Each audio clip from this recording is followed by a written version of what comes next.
Beh dai, è quasi finito anche i campionati. Ah, sito contento di quella che ha vinto. Sinceramente avrei preferito che fosse stata un'altra squadra a vincere, vera? Ma da sportivo bisogna sempre fare i complimenti alla squadra che ha vinto. Quindi complimenti alla Ternana. Ah no, che stavo cascando. Chantal,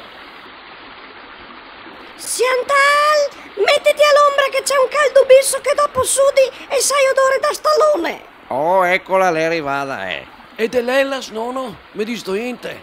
No, era meo star zitti, era meo aspettare, era. Tasi, fammi una carità, non sta a dir niente. Anzi, aspetta che mi tocco gli amici di Maria De Filippi, guarda. Chantal, vieni a mangiare un tocchettino di panetto col prosciutto. Dai che mi sembri patita. Hai una sera da uovi sbattuti. Ah beh, se la te par patia la Chantal. Chantal, cosa c'è? Ti scappa il piscino? Tieni duro che tra una stantina andiamo a casa e ti udi la vissiga, sai? Ehi, vuoi mandare una cartolina a Chantal con scritto Tienduro? Scaricati Iscrivito, la nuova applicazione per iPhone e Android. Lea gratis, paghi solo se la usi. Con 1,48 € spedissi una cartolina vera di carta con bolle e tutto. E dopo 2 giorni la riceve Chantal o sua madre, insomma.